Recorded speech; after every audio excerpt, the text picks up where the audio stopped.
Hello, and welcome to The Storied Human. Today I have Lawrence C. Harris. He's a nationally recognized youth empowerment speaker. He helps teens and young adults break limiting beliefs, build unshakable self worth, and rise above challenges.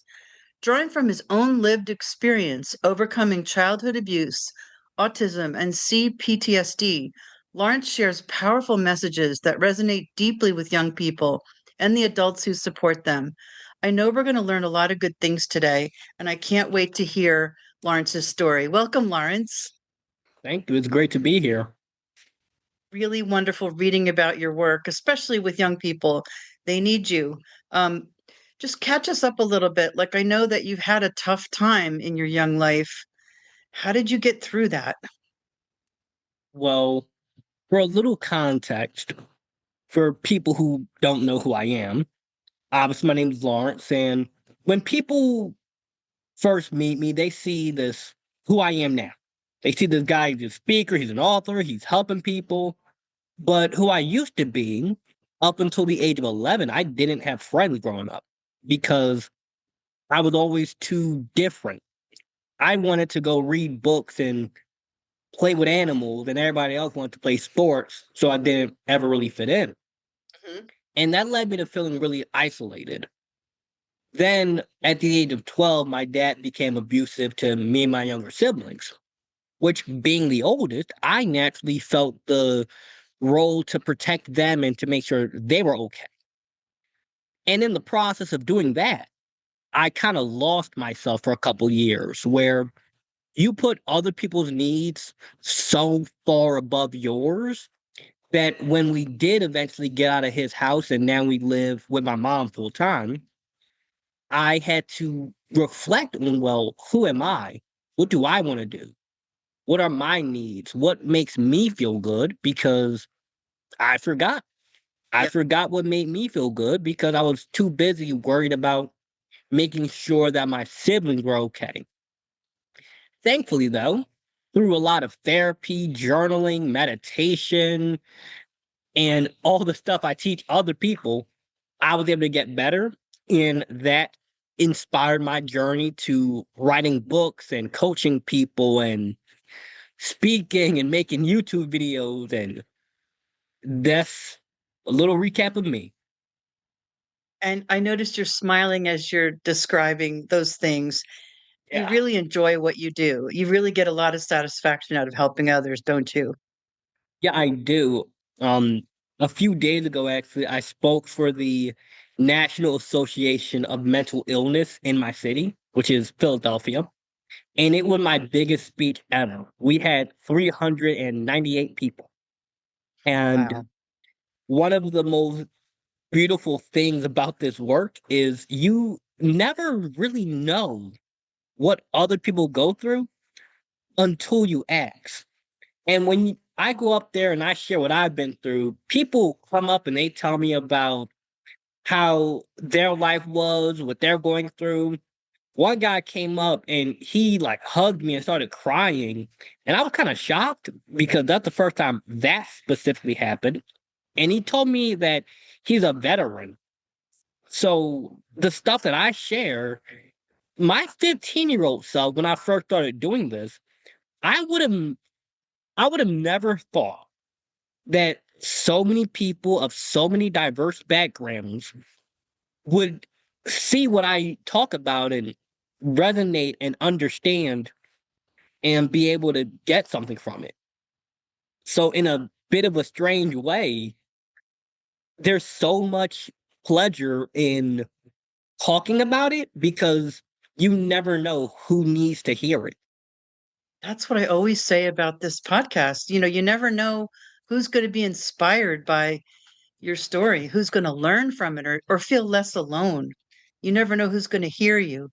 I love that you point out that the veteran totally related to your story. I mean, it's when your story touches on human suffering and overcoming that, I think it's universal. And I think you're experiencing that. Like everyone can relate in some way to what you're Yeah. talking about.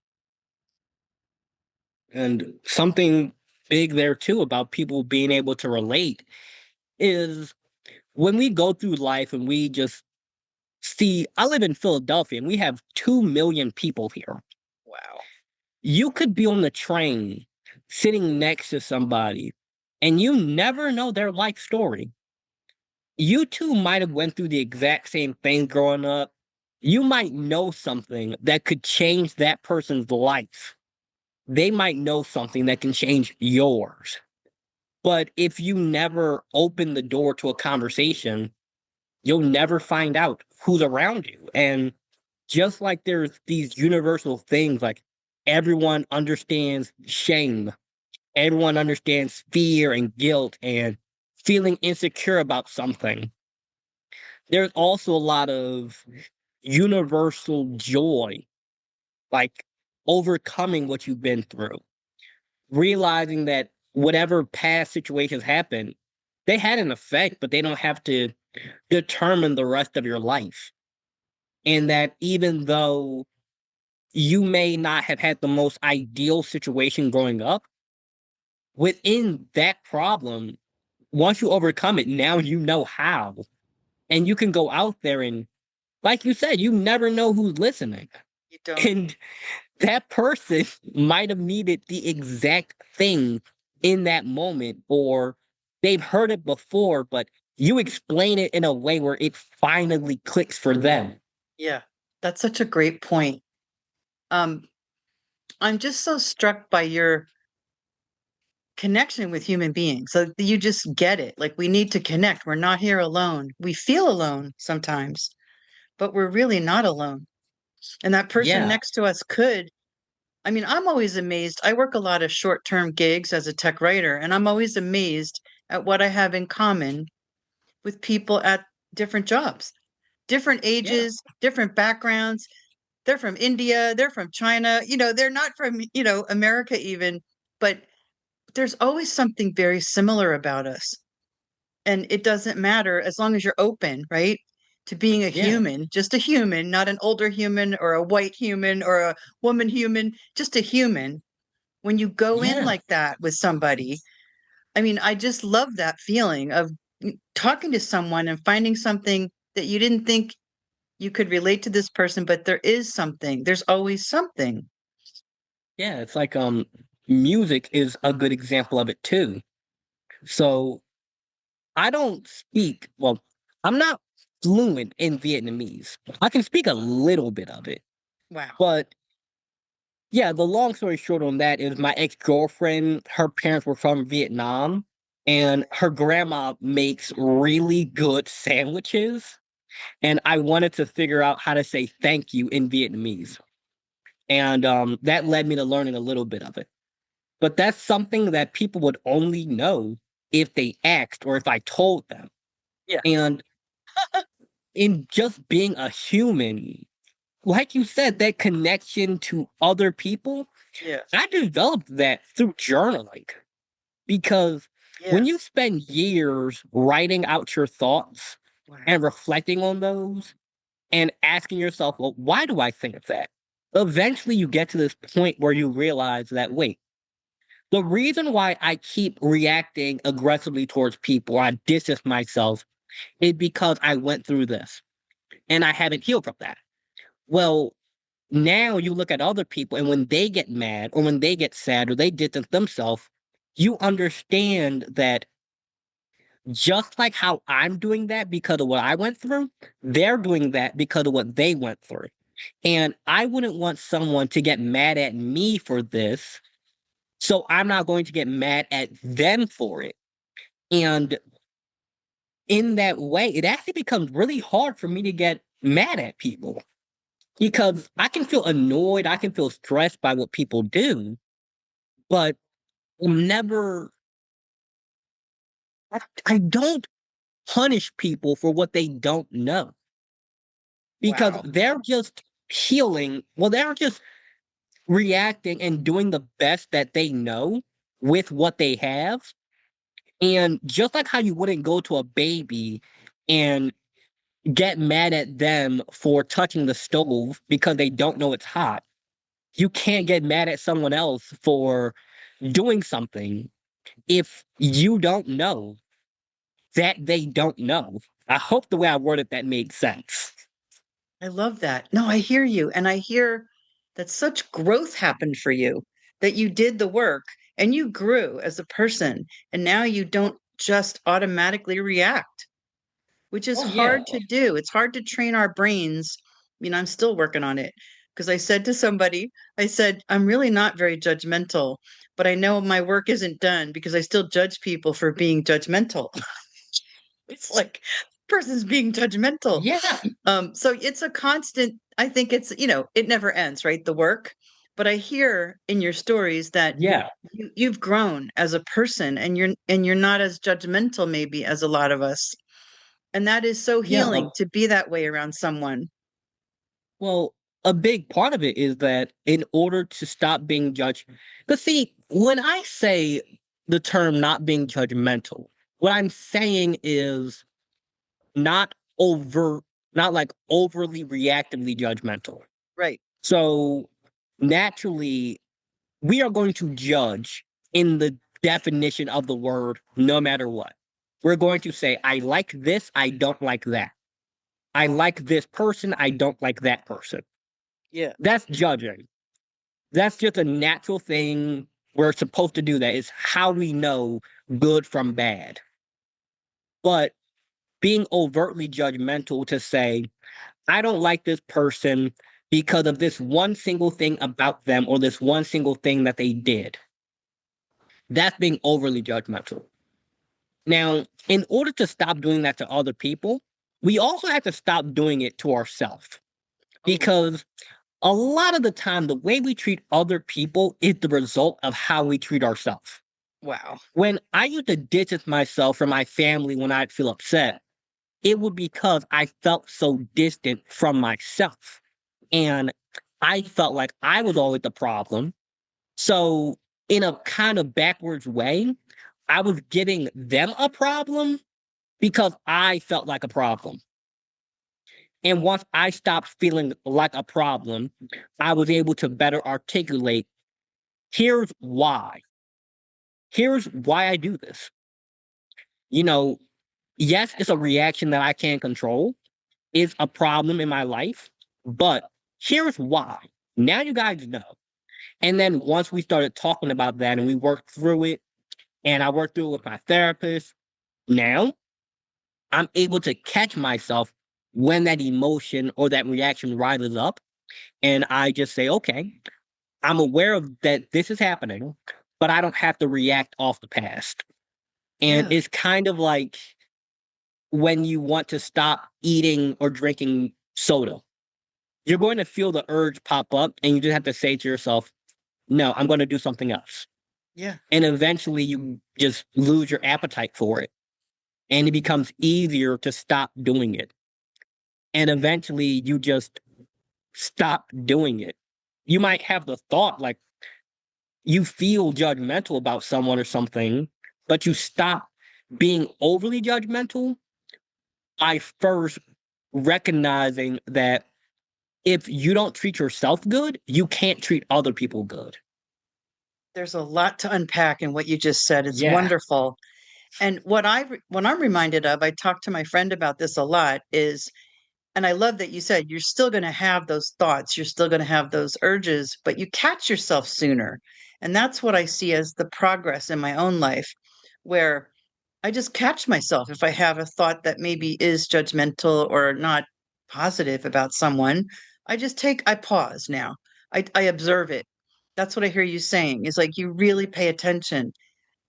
Now, I'd like to shift a little bit to some specifics about your work with young people because that intrigues me very much. How did you get started in that, and what do you tend to do with young people? I know, do you do workshops and do you speak? So what got me into helping young people specifically was helping myself. So the idea was that I would go on YouTube and I see these speakers and these like motivational coaches and whatnot. And I was just trying to find anything that would help me feel better. And over time, I tried everything under the sun, meditation, breath work. What else was some of the stuff I did? sun exposure, because sunlight actually creates these hormones in your brain that help you improve your mood.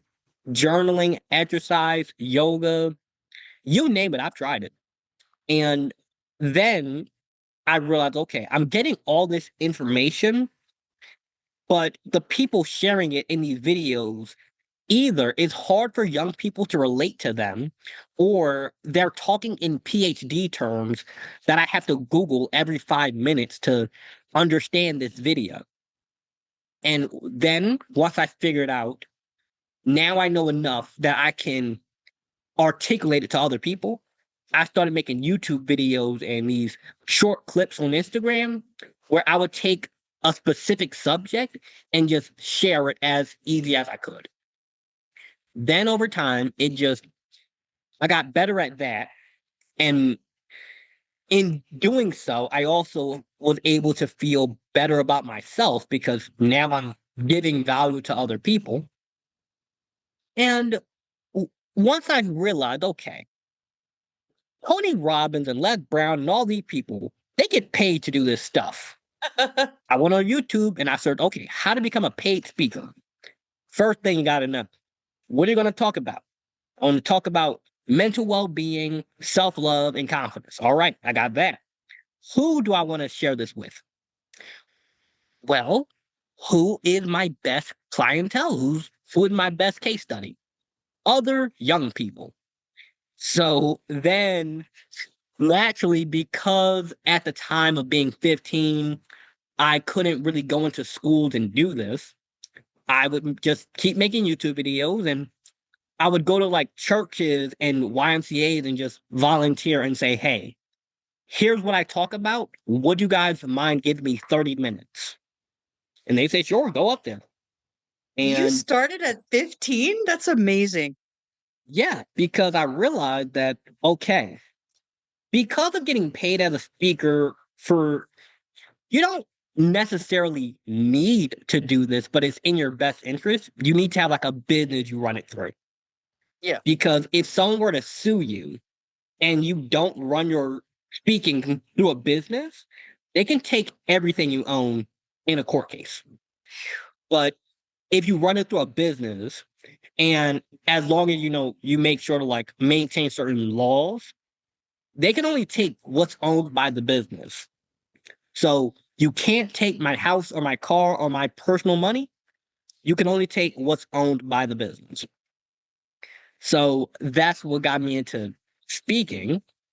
And from there, I also go to school now and I give these workshops and these speeches and I host my own events. And it's a beautiful thing to do.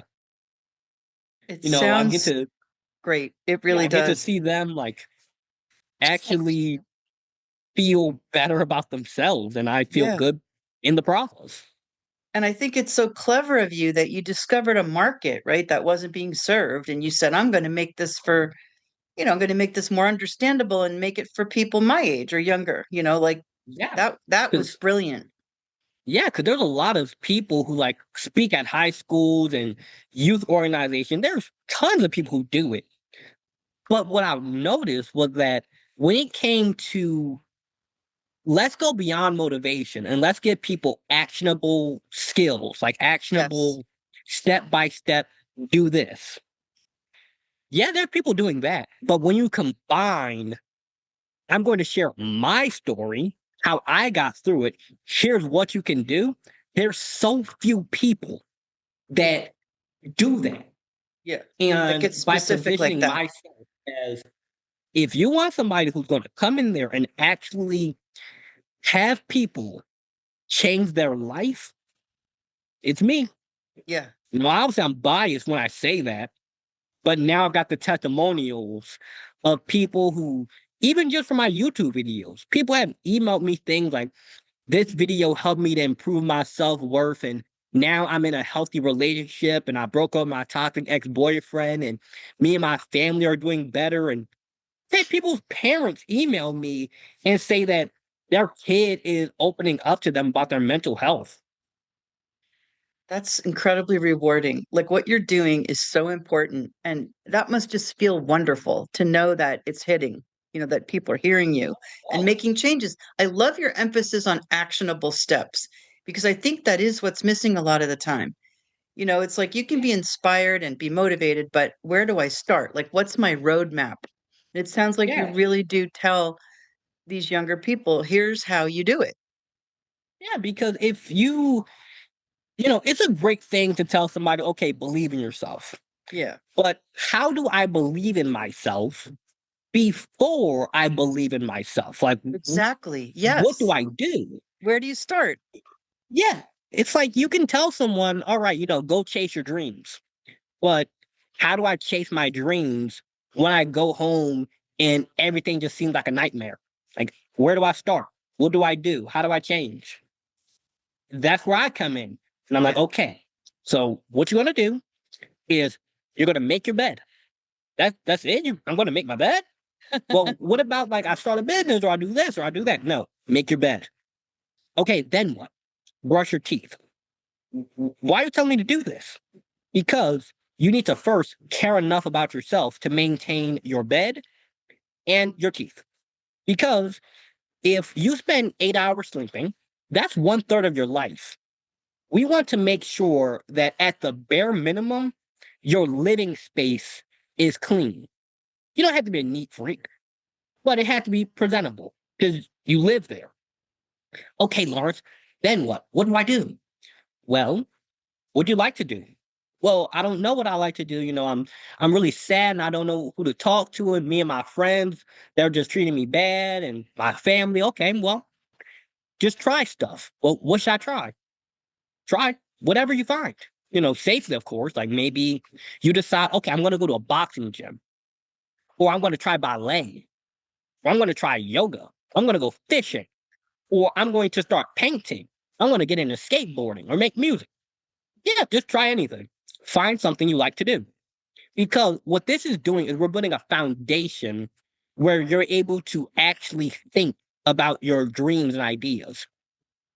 I can't remember exactly what it's called, but there's this theory that, well, not a theory, it's something that's been proven, where if someone is under like chronic stress, the parts of their brain associated with critical thinking shut down Yes. because they're just operating off of fight or flight, life or death. They're worried about today. They're not worried about tomorrow or next week or next month. They're worried about today. So, me telling people to make your bed and brush your teeth, that's to take care of today. Because once you are able to level your thoughts and calm down a bit, now you can start chasing your dreams because you're able to see a dream. I love this. You start where they are. That's Yeah. so important. That's so important. You also Go have to be ahead. aware that a lot of the people I speak to, these are teenagers who are, mind you, growing up in a society where you have so much social media and television and music telling you that if you don't look a certain way or you don't come from a certain background or you can't because you're a man or you can't because you're a woman or you can't because you are short or too tall or too fat or too skinny or too this or too that, we have to kind of block that out and then identify, okay, well, who am I? What's my value? What do I bring? And that's an ongoing journey where you are constantly figuring that out. But once someone gets the base, like once they have that foundation and then they build on top of that, now it's like the light bulb just goes off for them. That's so good. So you could tell me a little bit about your book. I was looking at your book on your website.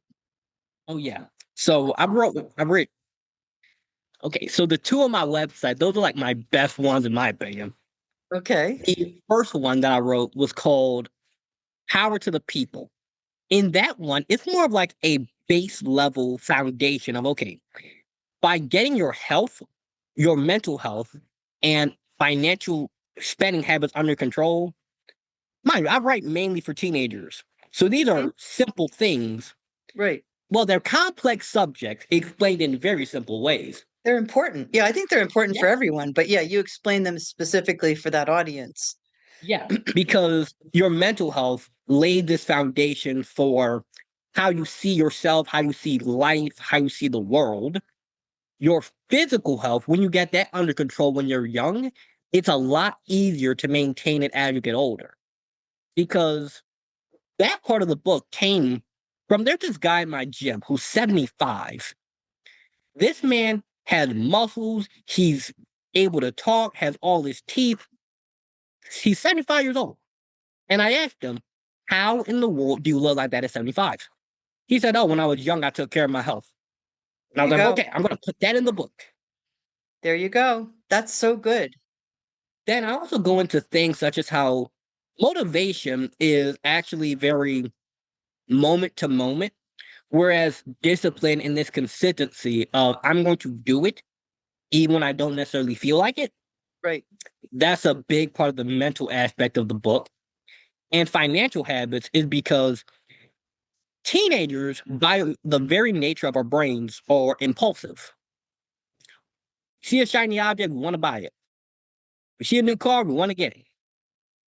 But once you get those spending habits under control and you are able to take a moment to, I actually put it like this. If you're going to make a big purchase, and by big purchase, it's relative to the amount of money you make, don't buy it for 3 days. And then at the end of those 3 days, ask yourself, do I still want it? And if the answer is no, you don't really want it. You just thought it was cool in the moment. Yeah, that's so So I good. mainly recommend that for people who are just trying to get that foundational level of like, okay, Lawrence, just give me the practices of what to do. Yeah.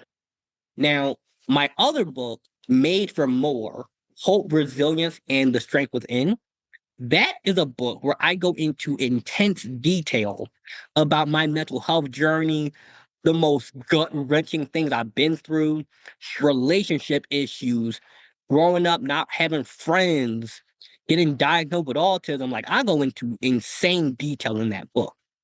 Then from there, I break down each of the symptoms of CPTSD. I explain how to manage them. And then that also transfers into other things, such as there is, I believe it's 70 pages of that book goes over relationships, Wow. not just in the romantic context, but the relationship with your family, the relationship with your friends, the one with yourself. And each chapter applies to your entire life. So that book is aimed at mental health recovery, it's aimed at mental health awareness, and it also is meant to be. I also wrote it with the intention of school counselors and people who work in mental health fields reading that so that they can get a first person perspective of here is what it feels like. Yes. Like I walk people through this feeling of every thought you have is like taking a shower made of molten lead and it only burns more. But then it becomes numbingly cold, like you're in a bucket of ice and you feel nothing. It's not Yeah. cold, Yeah. it's not chilly, it's complete nothingness. Yeah. And it only is, and it's black and white. It's you're either burning or nothing. And you want to feel something. So you kind of go to these things that are bad for you just to feel something. Something. And then Yeah. from there, I go into here's how I got better. Like, here's how journaling was able to help me. Here's how going to the gym helped me. Here's how meditation and breath work and all these things helped. And I put a lot of work into what I did. It sounds like a great book. Can you just enlighten my listeners a little bit? I had never heard of CPTSD. I actually was diagnosed with PTSD, but C stands for complex, right? Complex post traumatic stress disorder. Can you just talk a little bit about that? Because some of us may not be familiar with that. So the main difference is PTSD most often happens from like there's just one big event, like this one thing. Maybe it was a car crash, or it was a war, or it was an assault, or it was like they're just one big thing. Whereas complex post traumatic stress disorder is a series of things happening all in rapid succession or over a long span of time. And the main difference is PTSD typically happens where it heavily impacts your life when you have a flashback. Right. Whereas CPTSD is more of a it impacts everything all the time unless you get control of it. Wow. That's And intense. Yeah. yeah, that's why like the analogy of you being in a shower was the best way I could put it. Yeah. Because it's not one big bucket gets dumped on you and then there's no more water. It's more like a constant shower Yeah. and you have to catch it before it starts raining down on you. And the only way to really do that is by there's a few things that can be done. Now, you can get like medication for it, but I decided not to do that because, and Yeah. obviously, I'm not a medical professional. Listen to your doctor, but there are a lot of potential side effects to it. And I just didn't want to take the risk of the medication.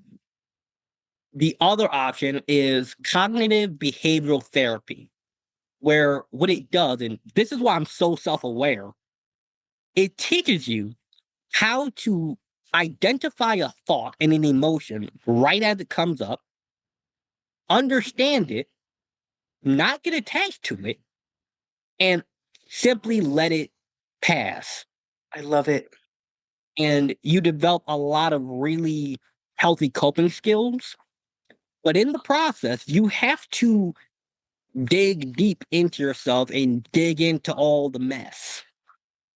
So to do that, you also need to have a healthy support system Yeah. because when it's like when you're trying to find the best way to put this, when your life gets really quiet, your thoughts get really loud. And because it's your own thoughts, you know things about yourself that nobody else knows. And when your brain starts playing tricks on you, it'll say things to you that actually make sense. And it's hard to like reason with it because yeah, I did that. That that was my fault. But just because I did that and that happened, I don't have to be a prisoner to it. Right. And in writing, I also find it super calming and therapeutic to put everything I've been through and everything I've learned on the paper so that other people don't have to learn it the hard way. That's my one of my mantras on this podcast. You don't have to learn it the hard way. You can learn from other people who've been through something.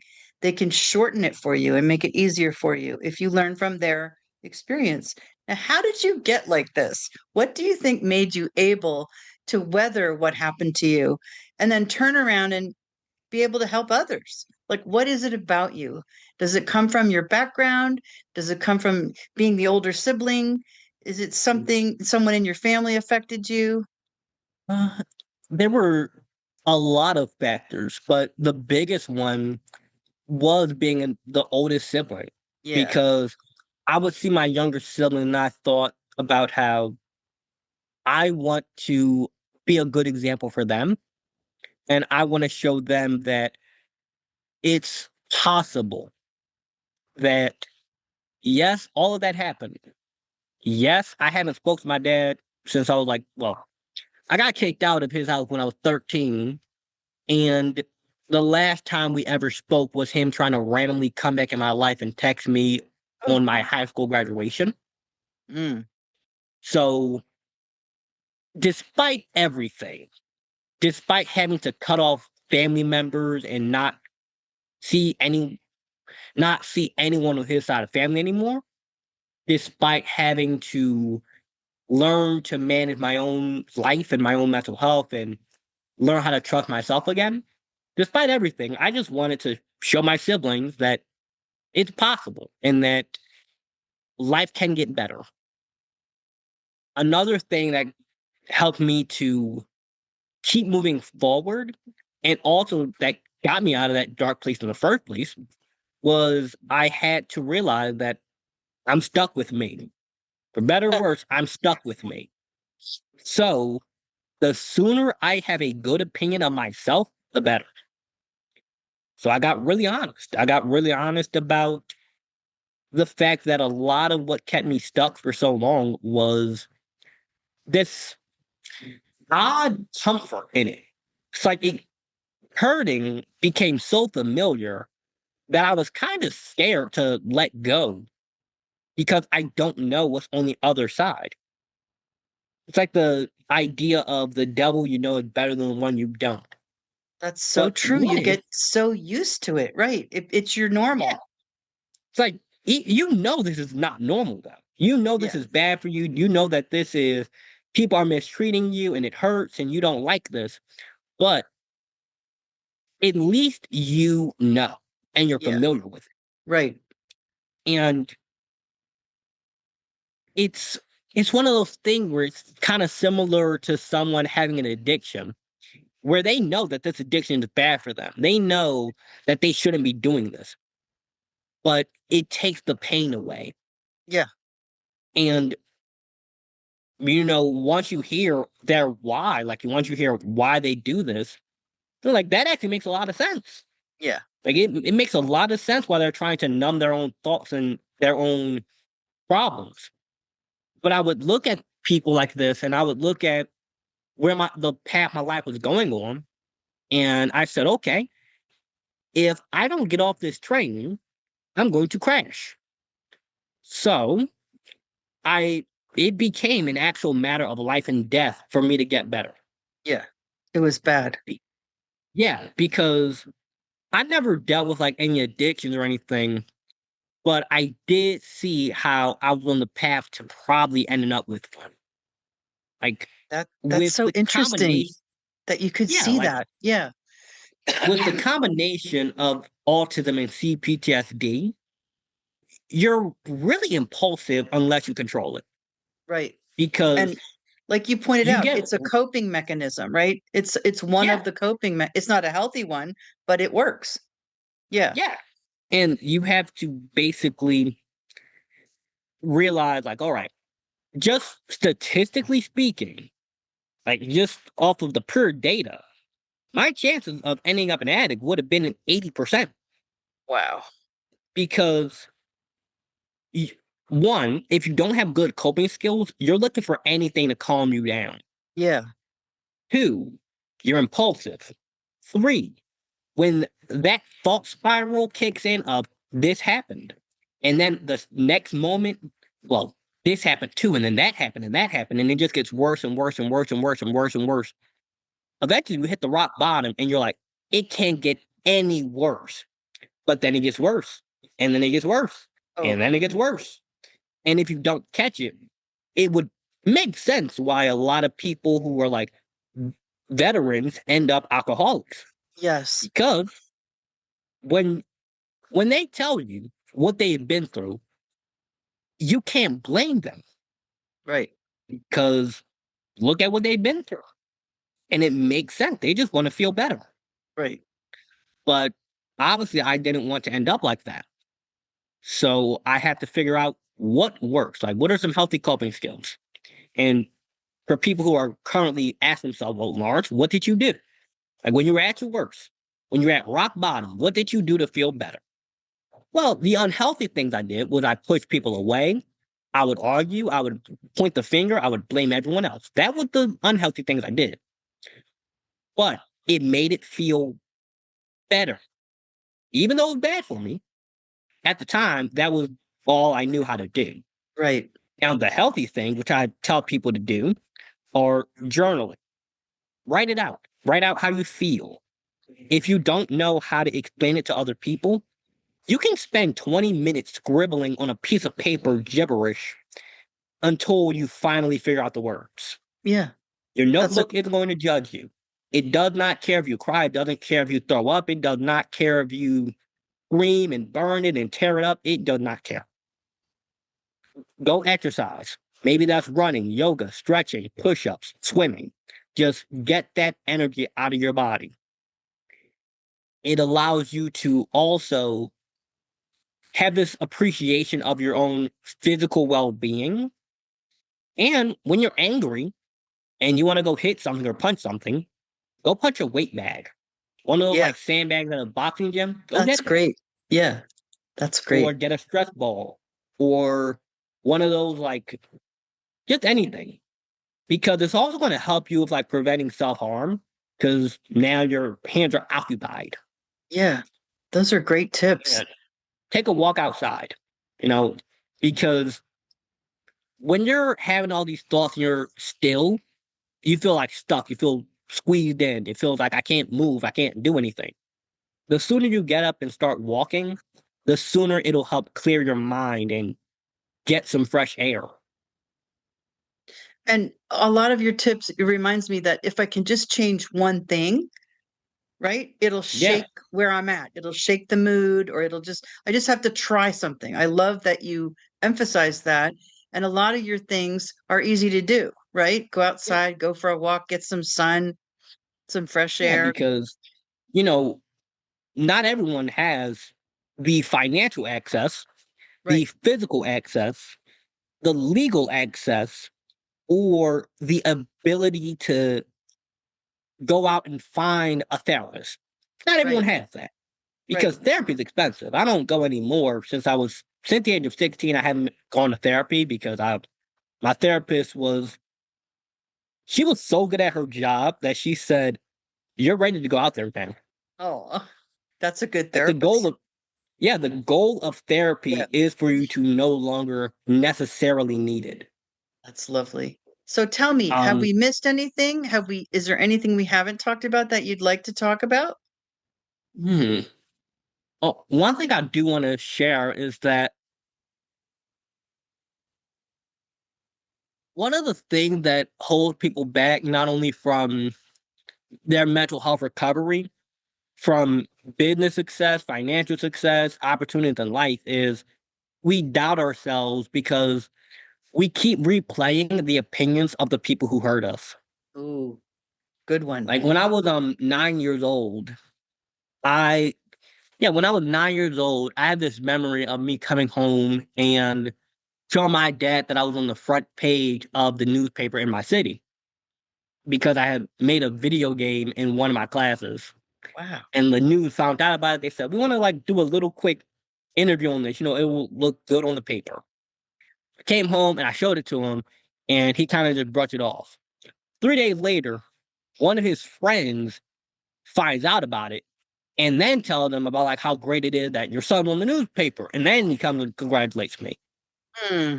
And for a long time, I didn't realize it, but in the back of my head, I would doubt myself and I would just ask myself, well, why? Why? Why? And it came down to that moment where it's like you kind of feel like no matter what you do, no matter how big it is, no matter how great it is, no one's gonna care until other people care. Ooh. And what I realized is that if you don't care enough or believe enough in yourself, you'll never take that first step. And your first step doesn't have to be perfect. You just have to step. Yes. If you decide I want to become a speaker, you could be the worst on the planet. Like, you could stutter, you could sweat, you could be nervous. But if it's your first time and you let people know, hey, this is my first time, they'll bear with you because Yeah. at least you're Yeah. trying. Yeah. And then your second time, now you're not sweating as bad. You're still sweating, but it's not as bad. But then on your 20th time, now you're not sweating at all. You're still nervous, you're still shaking, you're still stuttering. Then on number 25, you stop stuttering. And then number 30, you're not nervous anymore. And then number 50, you're amazing. But it all started with I'm going to start where I'm at. And with mental health recovery, it's not about, okay, I'm going to do this stuff and then tomorrow I'm going to wake up and everything's fine. No, tomorrow you'll wake up and it'll suck a little bit less. And the Oh, next day, good it's a one. little bit Yeah, less. And that's then the so next good. day, it's a little bit less. And then in a month from now, you're like, you know what? I have all 10 fingers. That's pretty nice. Yeah, my life is still hard. I'm having issues at home. My girlfriend broke up with me. My job fired me. Life is hard. But at least I have all 10 fingers. And then in 2 months from now, you'll go, you know what? The sun's shining. I'm glad to see the sunrise. And then a year from now, you'll wake up and be like, wow, I'm glad to be alive. I'm glad to have the opportunity to go out there and try. Yeah, Life can still be difficult, but I know that I can do something about this. I know that I'm not just put on this world to suffer and my life is going to be terrible forever. No, it'll be hard. You're going to have breakups, you're going to have divorces, you're going to have issues that happen, but the goal isn't to feel good all the time. The goal is to be able to respond better when you don't feel good. right. That's so good. Lawrence, I could talk to you for hours. I love your Yes. information. It's so good. Could you remind us how to find you, what your website is, the URL? Yeah. So it's really easy for people to find this. My website, if you happen to be looking to purchase my books through there, Lawrence at lawrenceharris.com. My social media pages are all Lawrence at Lawrence. It's all lawrencempowers.com. Okay, great. And And remind us if one by more some time, chance, where can we uh, get your book? I noticed we can get it as an ebook on your website. Is there anywhere yeah, else people can get your book? Amazon. So my Great. books are available on Amazon and my website. And the last thing I also want to mention is that if by some chance you're listening to this and you're a podcast host or a school principal, or you run a youth focused organization, my email address is Lawrence at lawrencecharris.com. That's fantastic. I think you helped a bunch of people today. I've enjoyed speaking with you. I can't thank you enough for coming on, and thank you for your time. Thank you. I enjoyed it. Even if just one person is helped, you never know what that one person was going through. I love And I'm that. glad that I Yes, was able to help someone today. I think you were.